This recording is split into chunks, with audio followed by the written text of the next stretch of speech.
Hello and welcome to the pitch side, and here we are, Pakistan winning the Tri-Nation and taking that trophy not so long ago. And to talk about this final and all other details around it, I've got my guest here in the studio, Bazil Khan to my left, and to his left at Pakistan head coach Mike Hesson. Thank you, gentlemen, for joining us. We'll start with you, Mike. Would it be right to say all boxes ticked? You're all happy with overall? Let's start with South Africa, all white ball series, and then into the Tri-Nation. Yeah, really pleased with the progress. Obviously, from a T20 perspective, we were tracking nicely. From a one-day point of view, we had a bit of work to do. So I think the fact we were able to get the one-day side back on track, and then T20 side continuing to sort of improve heading into, obviously, the World Cup. When you mentioned the World Cup, of course, I'm sure apart from the 15, you have other guys also in your radar. You feel, and you talk of the batting, of course, how they've gone about in the T20s, and you seem to be spoiled for choices over here. So that's a good case, isn't it? Yeah, I mean, that's what you want as a coach. We've created opportunities for different people in different roles so that we have choices. And, that's ultimately what we want. Is we want a combination of players. We don't want the same types of players. So for us, it's getting the right combination, the right players that work together, knowing the conditions that we're likely to get in Sri Lanka. Mike, whenever there's been a big sort of World Cup, just before the World Cup, there have been changes in the side. Do you right now feel that you've got the core players settled and sort of the 15, 20 players you've decided on who will play in Sri Lanka? Oh, look, we're very close. I mean, we're 15 here. We've probably got, one or two others that'll come into the mix that have been out from injury or playing other cricket at the moment. So, and obviously we've got some players in form from the Shaheens as well that have been involved in all of our camps, and we're really pleased with their progress. So, unfortunately, Abdul Samad missed his opportunity here with, fracturing his finger just the day before the series started. So, look, we're very close to where we want to be. It's more about the combination that we want to go with. Yeah, we're hearing about 3 + 3, maybe 6 or 7 games before the World Cup. So at this moment, you're still saying that you still have eyes on people. So if say, you want somebody in, is that a decent amount of matches to get him prepared for the World Cup? Oh, look, we won't be bringing in players that haven't played a huge amount heading into a World Cup. I mean, we've spent the last sort of 6 to 8 months getting the team to where it is now. It's more about contingencies. I mean, we've all seen how injuries occur leading up to a World Cup, making sure you've got pecking orders in case somebody gets injured. You don't have to change the whole structure of your team. So, we've spent a lot of time around that. Earlier on in the series or earlier on in the year where we tried a few different people, knowing that they might not have been the number one choice, but if we had injuries later on, we knew that we'd be able to bring them in with sort of at the drop of a hat. Let's talk about Pindi and the surface out here for the Tri-Nation. We've been talking to the players and they say it's not the typical Pindi surface. Was that a deliberate effort just to test yourself? Is something that you've just worked upon and said, okay, it is what it is? Oh, look, we wanted to play on surfaces that turned. Obviously, heading to the World Cup, that would be an ideal scenario. But that's really hard to do when you can't grow grass. And the time of year and the fact that it's cold and there's a lot of dew. So I think the ground staff did incredibly well. Only 2 pitches for the whole Tri-Series to get, and it was really only the pitch today that turned excessively. Outside of that, there was a bit on offer. They actually all seamed, which I guess, when it's, 2 or 3 or 4 degrees, the ball's always going to dent the surface and just seam. So that was always a challenge, and one that we potentially, might get in Sri Lanka. Also, now it's very exciting that Pakistan for the first time has 2 mystery spinners in the mix, and Usman Tariq obviously got that hat trick. Is there a scenario where you think that you can play them 2 in tandem? Look, you can. I mean, they would have to be extreme conditions. I mean, the beauty of having Saim Ayub, and Mohammad Nawaz, who are going to be in your side anyway. Whether you've also got someone Aliaga there if the ball is turning. So whether you think you need 5 spinners, is something that it would have to be extreme conditions. But the fact that we've always got the option of playing a mystery spinner, we could bring either of them out at any time, depending on the opposition, is exciting for us. Now we've talked about the Pakistan team. Let's go to ICC. The previous game, where Fahim Ashraf got that inside edge onto the pad, the camera cut straight to you, and you were very disappointed. Yes, the rule hasn't changed, but why the extreme reaction? I think you don't like the rule at all. Oh, it's been flawed for years. I mean, I think we saw it in a World Cup semi-final where there was a ricochet off a pad. It went for 4. It was given out. You know, the semi-final changed in the World Cup. So it's happened so many times where, you know, there are options that you can look at in terms of changing it. So I just think that the ICC have to seriously look at how they can do that, because another world event could well be decided by a flawed rule or law of the game that needs to be changed, in my view.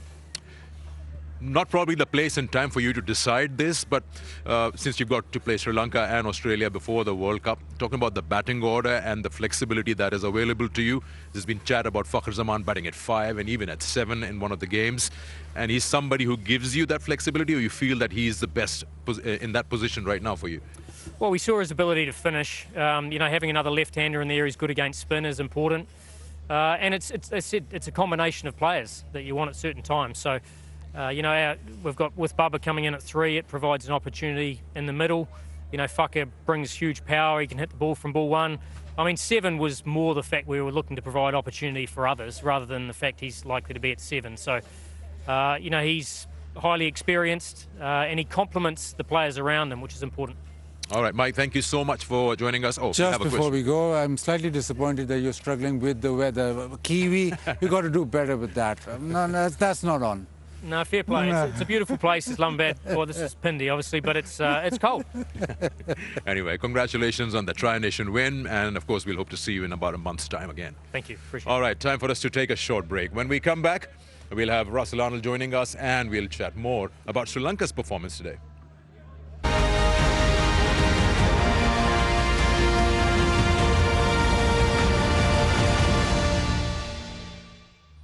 Welcome back to Pitch Side. We're talking about the final, which Pakistan won against Sri Lanka by 6 wickets, and we've got Russell Arnold here. Russell, I could clearly see the disappointment on you an hour ago when you saw the side 80 for 1 after 10 overs, and then they nosedive to 33 for 9 in the next 9.1 overs. Just run us through, what do you feel went wrong there?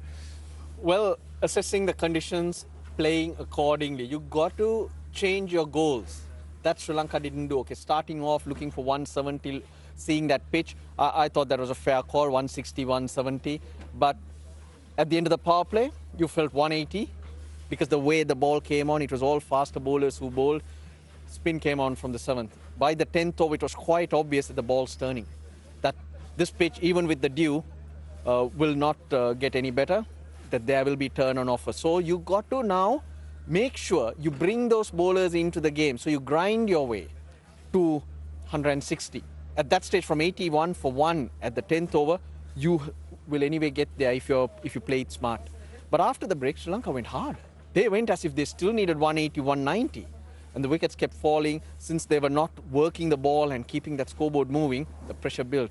Pakistan, they started taking the pace off. They were brilliant. The spinners, the way they controlled that situation was outstanding. Unacceptable, 9 for 33, even though the ball was turning and it was tougher. How would you read that? Do you feel that after the 10 overs with 80 runs on the board, they were targeting 160 plus and they just kept on focusing on that, and in just no time they lost 9? Yeah, absolutely. Even after that, if you lose a couple of wickets, you lose 3 wickets, after that you should look at, okay, we can't really get to 180, maybe 150, maybe 140. I think 150 would be challenging. Right. But Pakistan, all throughout the Tri-Series, they found a way. Barring that one game, they've been the side to beat. And Nawaz has been the MVP since he's come back into the side. This year especially, he's been fabulous with the ball, with the bat in the field. And they've got so many options with spin. It's quite surprising. We were talking on air and off air with Russell about Pakistan having options with a lot of spin. Sri Lanka, who normally have a lot of part-timers and a lot of frontline spinners who can wreak havoc, they sort of did not have that many options, which was almost reverse. Pakistan having a lot of options, where Sri Lanka they were looking for options in terms of having spinners.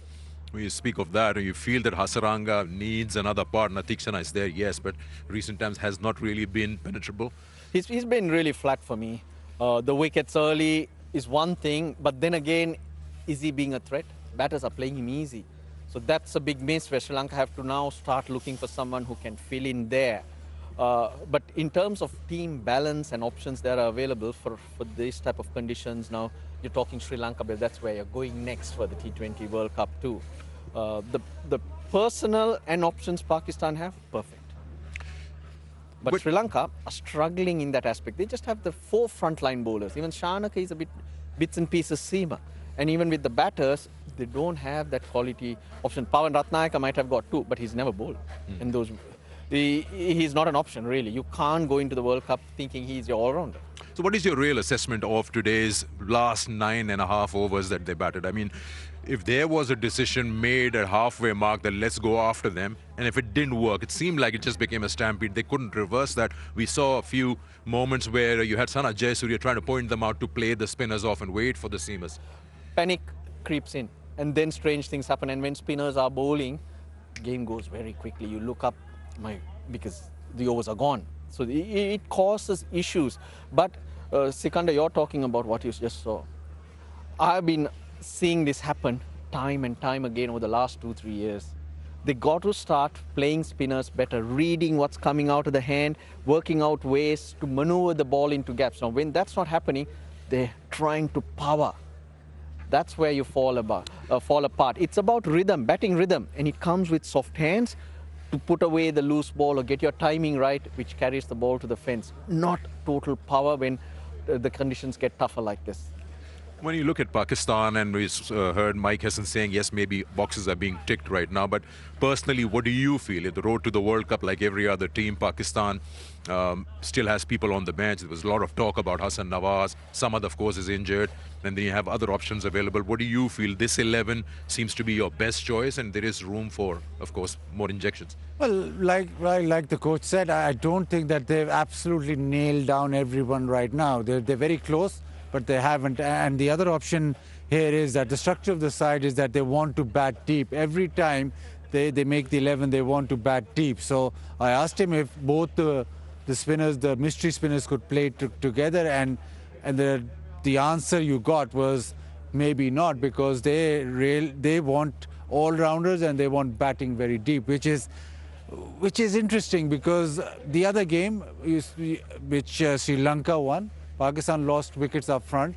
They weren't able to chase, but if you bat so deep, then you should be able to get over the line if you lose wickets up front, because your onus is batting deep. So you're not getting another specialist bowler in, so that you have all-rounders that can do the job, and you bat till almost number 9. So I think that's, in my personal opinion, that's overkill, but that's the way, the structure of the side that Pakistan are playing with and will play with, because this is what they've decided on, and they've carried it on since this management has come through. And I think till the World Cup, they'll play exactly like this. I don't have a problem with the balance, Bazid. I'll tell you why. Because Mohammad Nawaz is batting at 7. Now, he's a frontline spinner as well as a bowler. So you have your 5 leading bowlers for these type of conditions, or even more helpful conditions that you'll come across in Sri Lanka. But how do you get that guy in? I like the wrist spinners, what we saw of them in the ODIs. But the options are still strong, though. All right. Okay, gentlemen, it's time for us to wrap up, and Pakistan next would be probably in about, 5 weeks' time, will be coming to Sri Lanka. Yeah, come on. Come over. So they'll be over there, and we hope that we have a very, very good contest. I think they're playing 3 T20s before the start of the World Cup and before they play Australia. Once again, I hope your stay has been comfortable here in Pakistan. Russell, thank you, and always a pleasure to have you here. Bazid, thank you very much for all your opinion and the commentary. Here we are. So all of you at home, we also hope that you've enjoyed our coverage. There'll be more action in about, second week of January. Pakistan takes the field again. Until then, you take care of yourself. Have a wonderful year. We'll see you in 2026.